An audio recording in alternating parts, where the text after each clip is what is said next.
Some of my earliest memories are of standing on a wooden stool in Bella Luna's kitchen, barely tall enough to see over the counter, watching my grandmother Sophia roll out pasta dough with hands weathered by decades of cooking.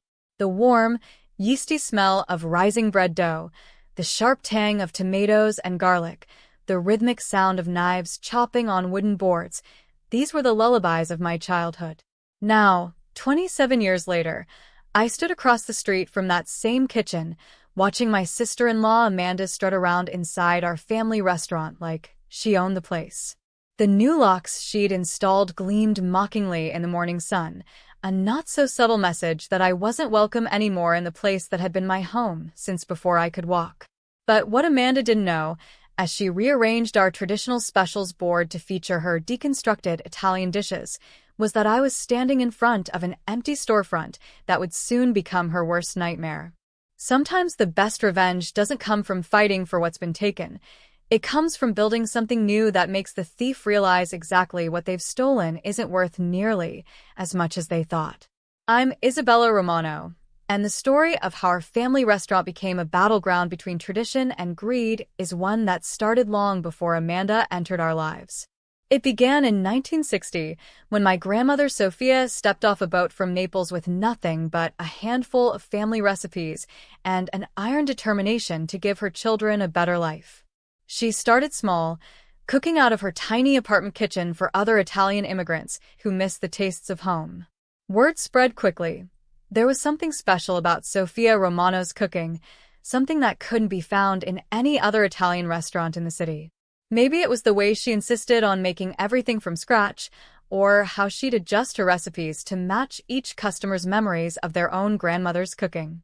By 1970, she'd saved enough to open a small storefront restaurant, naming it Bella Luna after the full moon that had lit her way on that first night in America. My father Marco, just 12 years old then, worked alongside her after school, learning every recipe, every technique, every secret that made our food special. That's where he met my mother Maria, whose family owned the produce market next door. She'd bring over the ripest tomatoes, the freshest basil, specially selected for Sophia's sauces. Their courtship played out in that kitchen, between bubbling pots of sauce and rising loaves of bread. I grew up watching their love story continue to unfold in that same kitchen, where now they worked side by side, expanding the restaurant, building on Nana Sophia's foundation while always staying true to her vision.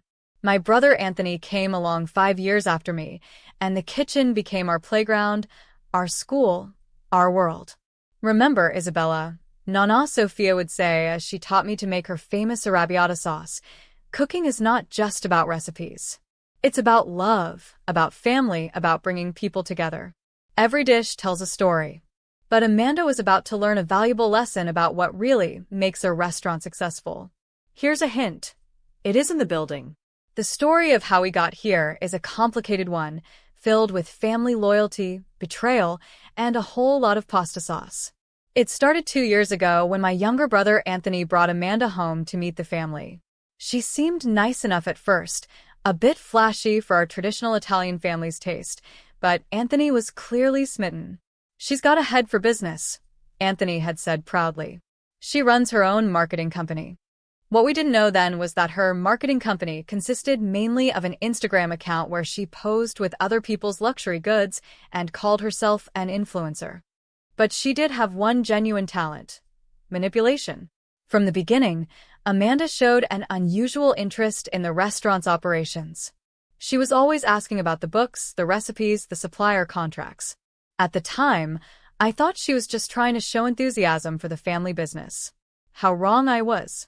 "You know," she'd say during family dinners, "Bella Luna could be so much more. With the right marketing, some modern updates, this place could be Instagram famous." My parents were traditional restaurateurs. They believed in quality food, word-of-mouth reputation, and treating their staff like family.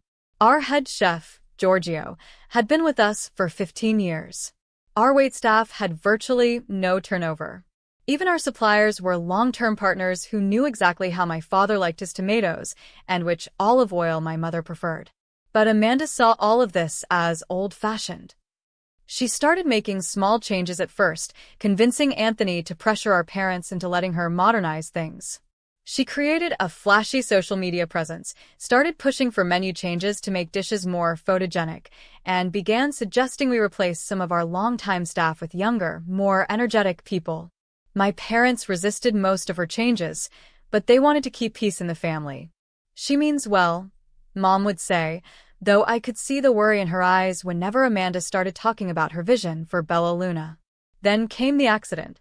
Dad's heart attack was sudden and severe. He survived, thank God, but the doctors were clear.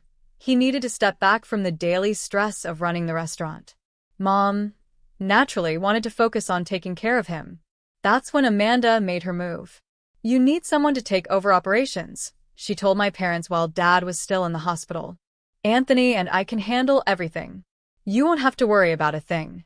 I was standing right there, despite having worked in the restaurant since I was 16, despite having graduated from culinary school, despite being the one who knew every recipe and relationship that made Bella Luna special. But Amanda had been working on Anthony for months, and he backed her play. "Izzy's a great chef," he said, not meeting my eyes, "but running a restaurant needs business sense. Amanda has that." My parents, worried about Dad's health and wanting to keep the peace, agreed to let Anthony and Amanda take over operations temporarily. The paperwork was drawn up quickly, too quickly I now realize.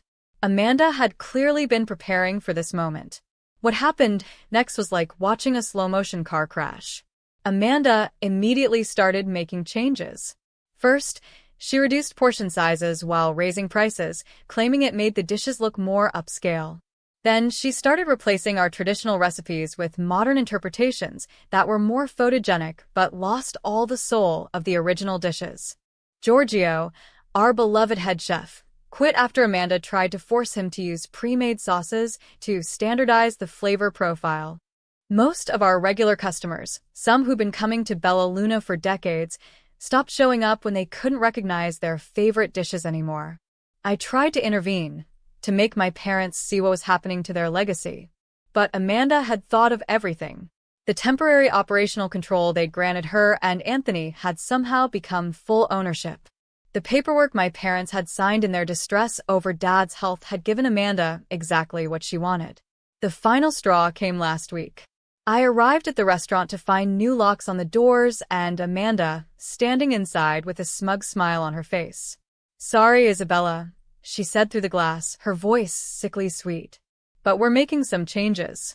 Your services are no longer required." I stood there, keys useless in my hand, watching as she turned away. Through the window, I could see some of our remaining staff looking uncomfortable. Maria, our longtime hostess, had tears in her eyes. That night, I sat in my apartment, surrounded by my grandmother's handwritten recipes and years of notes I'd taken working alongside my parents.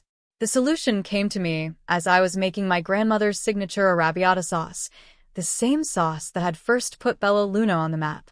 The next morning, I signed a lease on the empty storefront directly across the street from Bella Luna.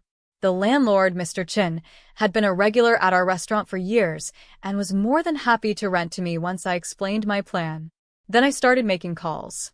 First to Giorgio, then to our other former staff members who'd quit rather than work under Amanda's regime.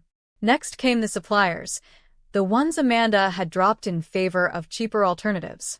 Finally, I reached out to our loyal customers through the local Italian-American community's social networks. The response was overwhelming. Within days, I had a full staff ready to start, suppliers eager to work with me again, and a line of credit backed by customers who believed in our family's traditional recipes and values.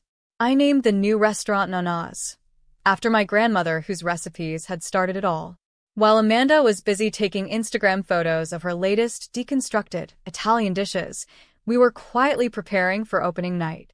The construction and renovation went quickly, thanks to many helping hands from the community. Former customers whose children had held their wedding receptions at Bella Luna now offered their services as electricians, plumbers, and contractors.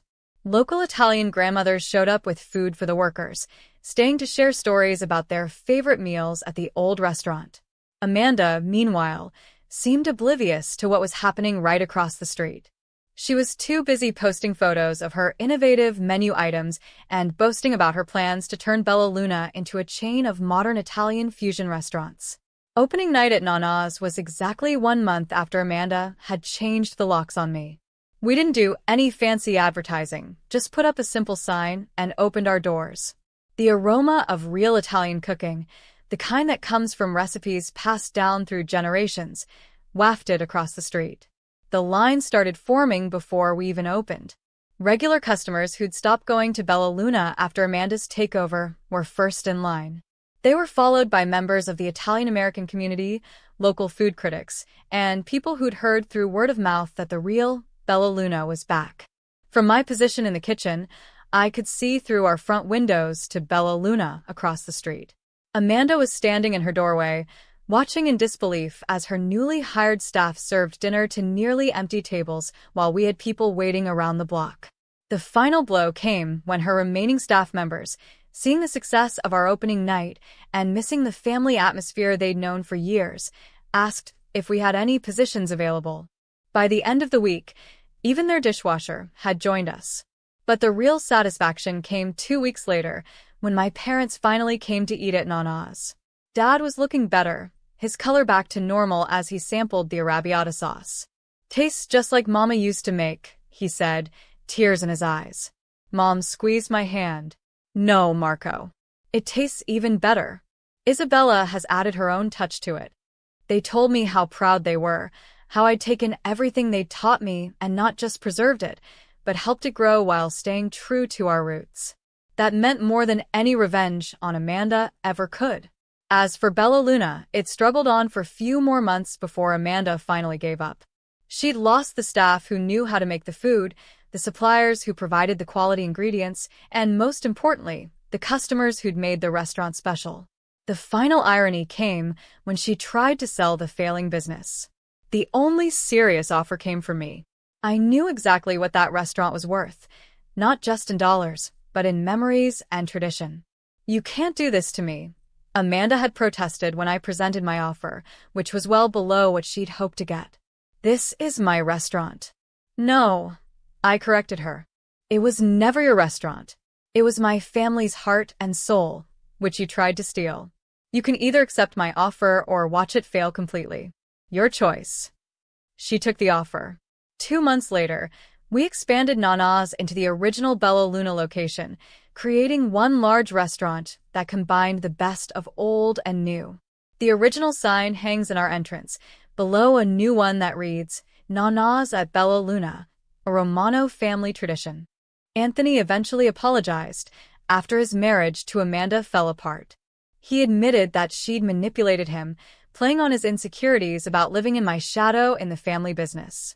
It will take time to rebuild our relationship, but we're working on it. Today, both locations are thriving. We still have lines out the door most nights, but not because we're Instagram famous. We're successful because we remember what Amanda forgot. A great restaurant isn't just about the food. It's about family, tradition, and the love that goes into every dish. Giorgio is our head chef again, training a new generation of cooks in our traditional recipes while carefully incorporating some modern techniques that actually enhance the food rather than just make it more photogenic. Maria still greets customers by name, and our supplier relationships are stronger than ever. As for Amanda, I heard she tried to open her own modern Italian fusion restaurant in another part of the city. It lasted 6 months before closing. Turns out you need more than a good Instagram filter to run a successful restaurant. Last week, a food critic wrote a glowing review of Nana's, praising our authentic Italian cuisine that manages to feel both traditional and fresh. The article included a photo of 3 generations of Romano women, my grandmother in an old photo, my mother and me, all making the same arrabbiata sauce. That sauce, like our success, is a family recipe. The secret ingredient isn't in the tomatoes or the spices. It's in the love and tradition passed down through generations. Some things, as Amanda learned the hard way, you just can't fake. Thanks for watching. See you again in the next video. Stay stunned.